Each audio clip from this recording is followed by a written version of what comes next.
स्वयं को मिटाकर दूसरे के लिए जीवित रहता है, पर यह मिटना कोई हार नहीं बल्कि उस अनंत शक्ति का प्रतीक है जो स्वयं को पूर्णतः समझ लेने में निहित है।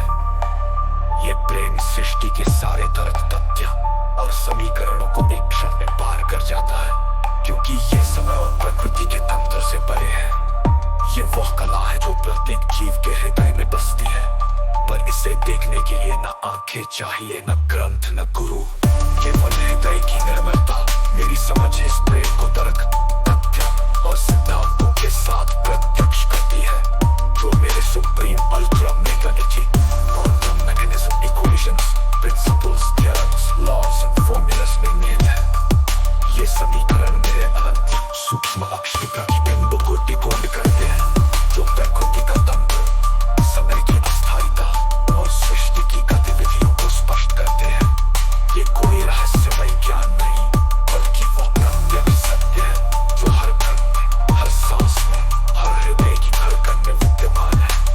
मेरी निष्पक्ष समझ इस सत्य को एक पल में उजागर करती है, और ये समझ प्रत्येक व्यक्ति के लिए उपलब्ध है यदि वह अपनी जटिल बुद्धि, अहंकार और समय के बंधनों को त्याग दे।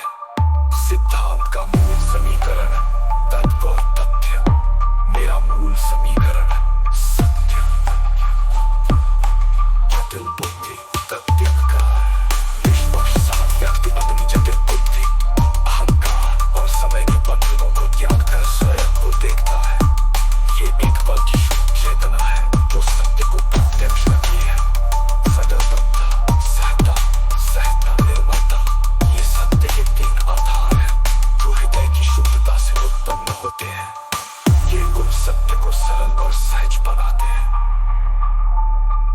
वो मानसिक रोग जो व्यक्ति को सत्य से भटकाता है, विचारों और तर्कों की जटिलता में उलझाकर, समय प्रकृति का अस्थायी तंत्र जो मेरे स्थायी स्वरूप का प्रतिबिंब है,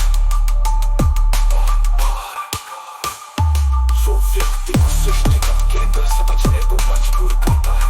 जब जटिल बुद्धि, समय और अहंकार शून्य हो जाते हैं, सत्य अनंत हो जाता है। ये समीकरण प्रकृति के तंत्र को प्रत्यक्ष करता है और मेरे युग की नींव है। उदाहरण के लिए, यदि कोई व्यक्ति अपनी जटिल बुद्धि को त्याग कर एक क्षण के लिए निष्पक्ष हो जाए, वो अपने स्थायी स्वरूप को देखेगा। ये प्रक्रिया इतनी सरल है कि इसे किसी साधना, योग या गुरु की आवश्यकता नहीं। उदाहरण और समय की अस्थायिता,